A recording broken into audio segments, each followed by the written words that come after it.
বিজেপির Victoria house অভিযানে অনুমতি, শর্ত সাপেক্ষে অনুমতি বিচারপতি রাজশ্রী ভরদ্বাজের। দুপুর 2:30 থেকে বিকেল 5:30 পর্যন্ত কর্মসূচি। মুরলীধর সেন লেন থেকে শুরু হবে এই মিছিল। ভিক্টোরিয়া হাউসের সামনে জমায়েত, সর্বোচ্চ 1000 জনের জমায়েতেই অনুমতি পাওয়া গেছে। জয়েন্ট সিপিকে পর্যাপ্ত নিরাপত্তার নির্দেশ। বিচারপতি রাজশ্রী ভরদ্বাজের এই নির্দেশ। বিজেপির ভিক্টোরিয়া হাউস অভিযানে অনুমতি, শর্ত সাপেক্ষেই অনুমতি বিচারপতি। অর্ণব রয়েছে আমাদের প্রতিনিধি। অর্ণব, বিচারপতি শর্ত সাপেক্ষে অনুমতি দিয়েছেন, ঠিক কি কি শর্ত দেওয়া হলো?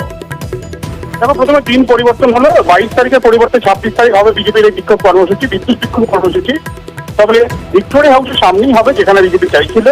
অন্যদিকে জমায়েত কমিটা হলো 10% করে দেওয়া হলো। 10,000 জমায়েত কথা বলা হয়েছিল বিজেপির তরফে, সেই সংখ্যা সর্বোচ্চ 1000 জনের জমায়েত হবে ভিক্টোরিয়া হাউসের সামনে। দুপুর 2:30 থেকে 5:30টার মধ্যে এই কর্মসূচি গুটিয়ে ফেলতে হবে। অর্থাৎ 26শে জুলাই শুক্রবার দুপুর 2:30 থেকে 5:30 পর্যন্ত এই বিক্ষোভ কর্মসূচি বিজেপি করতে পারবে। এছাড়া যে শর্ত দেওয়া হবে তা হলো কোন রকম উস্কানিমূলক বা প্রবঞ্চনামূলক বক্তব্য রাখা যাবে না, শান্তি শৃঙ্খলা বজায় রাখতে হবে। এবং যেহেতু ভিক্টোরিয়া হাউস অর্থাৎ কেসি দাসের যে মোড় বলি আমরা, ওই জায়গাটা একটা অত্যন্ত গুরুত্বপূর্ণ সংযোগস্থল, কলকাতা হাটের একটা অংশ। এই জায়গায় একাধিক রাস্তার সংযোগস্থল, সেখানে অন্য যানবাহন বা ট্রাফিকে যাতে কোনো রকম সমস্যা তৈরি না হয়, সেই বিষয়টা এই ক্ষেত্রে আয়োজক অর্থাৎ বিজেপিকে খেয়াল রাখতে হবে। এই শর্তগুলির মধ্যেই বিচারপতি রাজশ্রী ভরদ্বাজ বিজেপিকে বিদ্যুৎ বিক্ষোভ কর্মসূচি তাদের যে করার অনুমতি চেয়েছিল সেটা অনুমতি দিয়েছে এবং তা মেনেই করতে হবে। বেশ, ধন্যবাদ অর্ণব। শুভেন্দু অধিকারী তিনি বলছেন, এ রাজ্যে যে কোনো কর্মসূচি বিরোধী দলকে পালন করতে গেলে আদালতের দ্বারস্থ হতে হয়।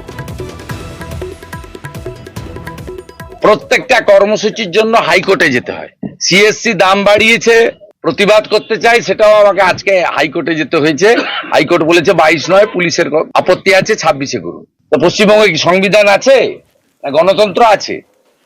পাল্টা তৃণমূলের বক্তব্য যে আগে এসইউসিআই কে টক্কর দিক, তারপর তো রাজ্যের শাসক দল তৃণমূল কংগ্রেস। শিক্ষা এবং বিদ্যুৎ এই দুটি নিয়ে মমতা বন্দ্যোপাধ্যায় চিরকাল মানুষের জন্য সরব ছিলেন। আর মমতা বন্দ্যোপাধ্যায়ের পরেই যদি কোনো দল সরব থাকে তাহলে সেটা এসইউসি। বিজেপিকে আগে এসইউসি কে টেক্কা দিতে হবে, তারপর তো তৃণমূলের মোকাবিলা করবে। 21শে জুলাই পুলিশ পারমিশন দেবে কি করে এত বড় একটা সমাবেশ? ওরা যদি জেদ ধরে থাকে তো সেই কারণে প্রশাসনের অসুবিধা হয়েছে। তো ওরা যদি 26ই করবে তাহলে এত নাটক না করে প্রথমেই বললে হতো যে আপনাদের সবটা শেষ হয়ে যাক, তারপর আমরা আমাদের বেশি লোক নেই। আর কোর্ট তো বাঁচিয়ে দিয়েছে ওই 500 না 1000 লোক বলে, তার মধ্যে 300 তো ওদের সব সিকিউরিটি গার্ড। বিজেপির ভিক্টোরিয়া হাউস অভিযানে অনুমতি, শর্ত সাপেক্ষে অনুমতি বিচারপতি রাজশ্রী ভরদ্বাজের। দুপুর 2:30 থেকে বিকেল 5:30 পর্যন্ত কর্মসূচি। মুরলীধর সেন লেন থেকে শুরু হবে এই মিছিল। ভিক্টোরিয়া হাউসের সামনেই হবে জমায়েত, তবে সর্বোচ্চ 1000 জনের জমায়েতেই অনুমতি দিয়েছেন বিচারপতি। জয়েন্ট সিপিকে পর্যাপ্ত নিরাপত্তার নির্দেশ।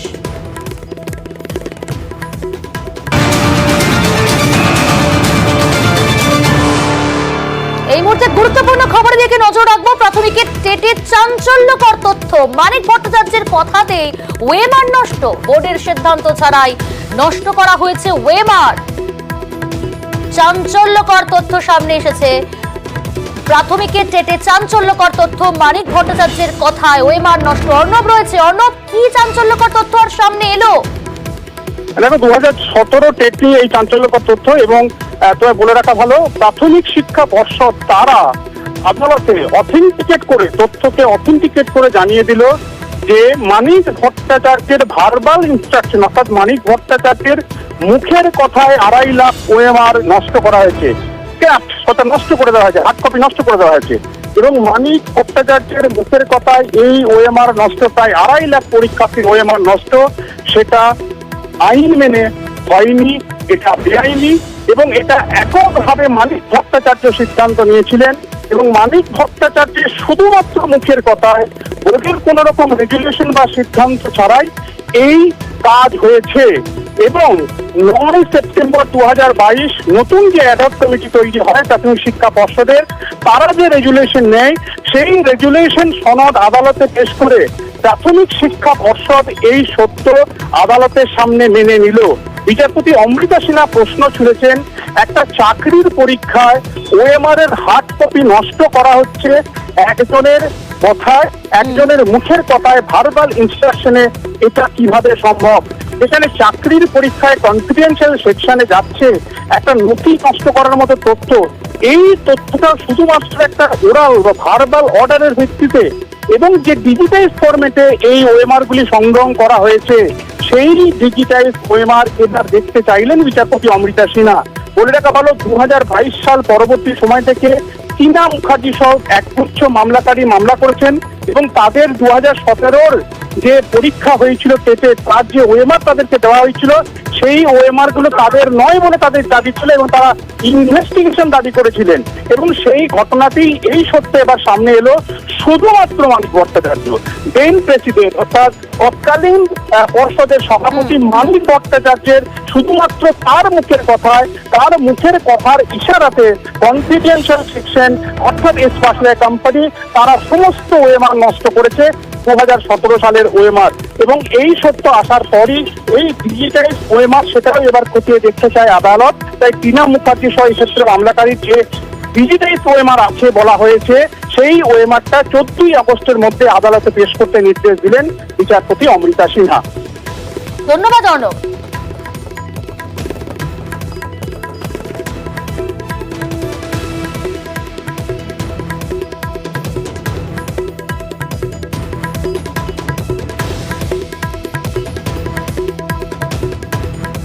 এদিকে প্রধান শিক্ষক নিয়োগের প্রস্তুতি, প্রধান শিক্ষক নিয়োগের প্রক্রিয়া শুরু করলো স্কুল শিক্ষা দফতর।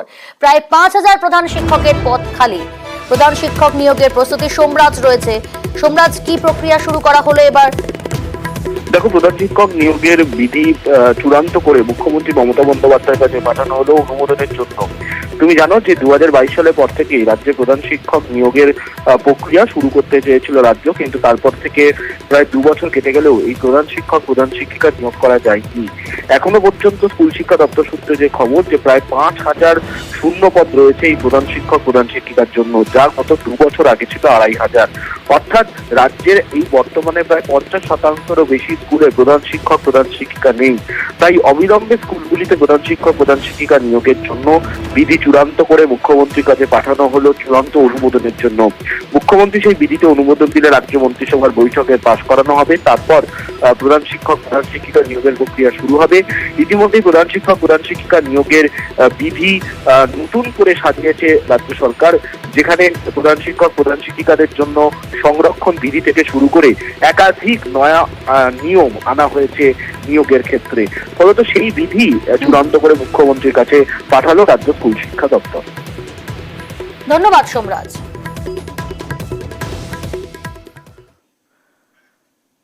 শপথ নিয়ে ফের জটিলতা। 4 জয়ী প্রার্থীর শপথ নিয়ে টানাপোড়েন শুরু হলো। বিধানসভা ও রাজভবনের মধ্যে চিঠি এবং পাল্টা চিঠি।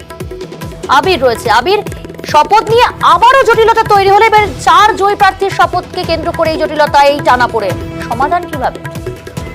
দেখো, সমাধান হচ্ছে যদি রাজভবনের তরফ থেকে জানিয়ে দেওয়া হয় যে যেহেতু বিধানসভা চাইছে যে দ্রুত শপথ গ্রহণ করানোর জন্য, তাহলে নিশ্চিতভাবে জানতে পারা যাবে।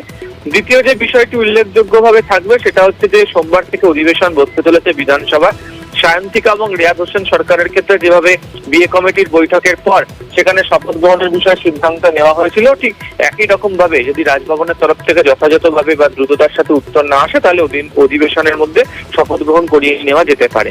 আজকে সন্ধ্যা পর্যন্ত সূত্রের খবর বিধানসভা বা পরিষদীয় দপ্তর গোটা বিষয়টা নিয়ে অপেক্ষা করবে। তাদের তরফ থেকে চিঠি দেওয়া হয়েছিল, সেই চিঠির উত্তরে রাজভবনের তরফ থেকে 3টি তথ্য চেয়ে পাঠানো হয়েছে এবং সেক্ষেত্রে সায়ন্তিকা এবং রিয়াদের শপথের সময় ডেপুটি স্পিকারকে দায়িত্ব দেওয়া হয়েছিল, সেই সময় কে শপথ বাক্য পাঠ করিয়েছেন, এছাড়া কেন বারবার বিধানসভা অধ্যক্ষের কাছে শপথের কথা বলা হচ্ছে, এই ধরনের নানা প্রশ্ন তার মধ্যে তোলা হয়েছে। এক্ষেত্রে দাঁড়িয়ে বিধানসভা ভবন মনে করছে যে আসলে গোটা বিষয়টা নিয়ে একটা জটিলতা তৈরি করার চেষ্টা করা হচ্ছে। ফলে সোমবার দিন বিএ কমিটির বৈঠকের ক্ষেত্রে সিদ্ধান্ত হয়ে গেলে গতবারের মতো এবার ওই 4 বিধায়কের শপথ গ্রহণ পর্ব অধিবেশনের মধ্যেই করিয়ে নিতে পারে হচ্ছে বিধানসভা। ধন্যবাদ আবির।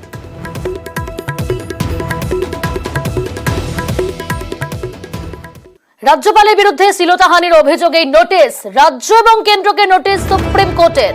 অভিযোগকারিনীর আবেদনের ভিত্তিতে নোটিশ সুপ্রিম কোর্টের প্রধান বিচারপতির বেঞ্চে অভিযোগকারিনীর আবেদনের শুনানি। আমাদের সঙ্গে টেলিফোন লাইনে রয়েছে প্রতিনিধি মৈত্রেয়ী। কি পর্যবেক্ষণ সুপ্রিম কোর্টের এই মামলার পরিপ্রেক্ষিতে? দেখো, আজকে সুপ্রিম কোর্টে অভিযোগকারিনীর তরফ থেকে আবেদন করা হয়েছিল এবং সুপ্রিম কোর্টের প্রধান বিচারপতির ডিওয়াই চন্দ্রচূড়ের বেঞ্চে এই বিষয়টি নিয়ে বক্তব্য ওঠে এবং সেখানে অভিযোগকারিনীর তরফ থেকে যেটা বক্তব্য যে 361 ধারা অর্থাৎ সংবিধানের 361 ধারা অনুযায়ী রাজ্যপালের একটি ইমিউনিটি পাওয়ার রয়েছে, কিন্তু সেক্ষেত্রে দাঁড়িয়ে সেটি ক্রিমিনাল প্রসিডিংস এর ওপর লোক লাগায়, কিন্তু তার সাথে তদন্তের কোনো অর্থাৎ পুলিশি যে তদন্ত সেই তদন্ত যেহেতু টাইম সেন্সিটিভ এবং সময় নির্ভর, সেই জন্য সেই তদন্তটা করা হোক সেই আবেদন তিনি জানান এবং তারপরেই সেই আবেদন শুনে প্রধান বিচারপতি তিনি শুনানির বিষয়টিকে তার মান্যতা দিয়েছেন এবং তিনি মনে করেছেন যে শুনানি হওয়া প্রয়োজন এবং প্রধান বিচারপতির নির্দেশেই রাজ্য এবং কেন্দ্র সরকারকে নোটিশ পাঠানো হয়েছে এবং তার সঙ্গে সঙ্গে কিন্তু এদিকেও তিনি সহযোগিতা করতে বলেছেন এই বিষয়ে তদন্ত করার জন্য। আগামী 3 সপ্তাহ পরে এই মামলার শুনানি শুরু হবে। ধন্যবাদ মৈত্রী।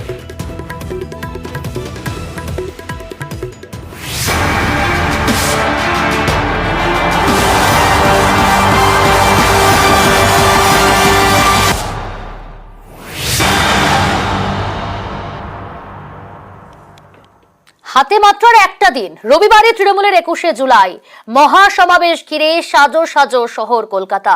জেলায় জেলায় প্রস্তুতি বৈঠকের মধ্যেই ধর্মতলায় মেগা শোয়ের প্রস্তুতি। মূল মঞ্চ এবার 3টি ভাগে ভাগ করা হয়েছে। 21শে জুলাই সভা মঞ্চ আমরা গ্রাফিক্যালি আপনাদের সামনে তুলে ধরার চেষ্টা করছি, সেই গ্রাফিক্যালি প্রেজেন্টেশন দেখছেন আপনারা এই মুহূর্তে। সভা মঞ্চ, মূল মঞ্চ যেটা, সেটা দৈর্ঘ্য 52, প্রস্থ 24 ফুট।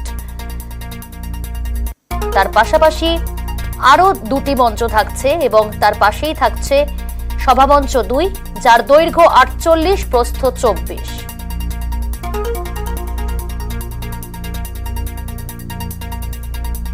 এদিকে ভিক্টোরিয়া হাউসের সামনেই কিন্তু এলাহি বন্দোবস্ত করা হয়েছে।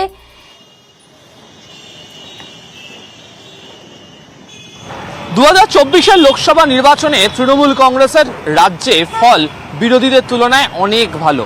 2019-এ যে ফল হয়েছিল তৃণমূল কংগ্রেসের, সেখান থেকে বদল ঘটে 2021-এ। 2024-এ দাঁড়িয়েও 29টি সাংসদ তৃণমূল কংগ্রেসের পশ্চিমবঙ্গ থেকে।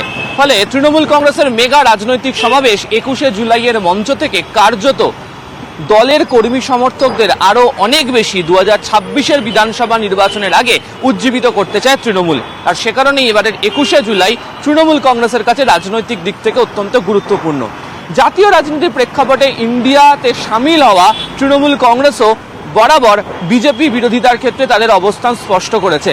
আগামী দিনে জাতীয় রাজনীতির প্রেক্ষাপটেও তাদের অবস্থান কি হবে, সেই বার্তাও 21শে জুলাইয়ের মঞ্চ থেকে মমতা বন্দ্যোপাধ্যায় এবং অভিষেক বন্দ্যোপাধ্যায় রাখবেন, এমনটাই মনে করছে রাজনৈতিক মহল।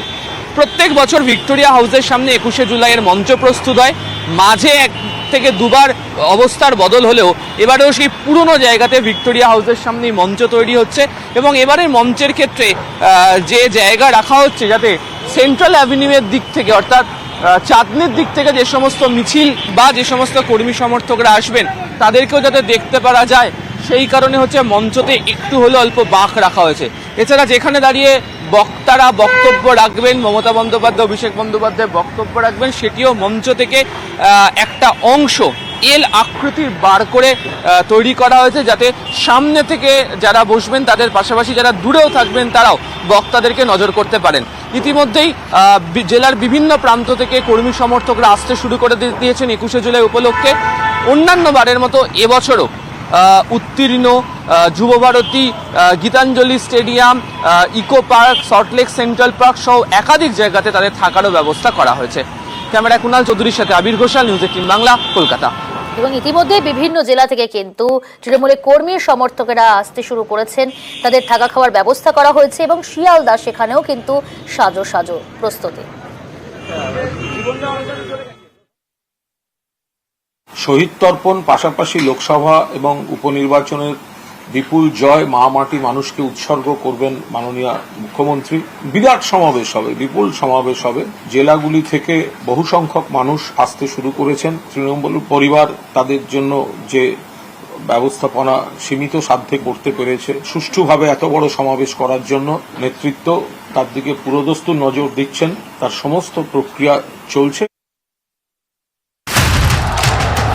শহীদ স্মৃতির 3 দশক, পায়ে পায়ে ঠিকানা ধর্মতলা, মমতার লড়াইয়ে সঙ্গী অভিষেক, শহীদ দর্পণেই বিজয় উৎসব, গণসমাবেশেই গণ আন্দোলনের অভিমুখ, মেঠোপথ থেকে রাজপথে মিছিল, 21-এর মেগা সমাবেশে চোখ থাকুক নিউজ 18 বাংলায়।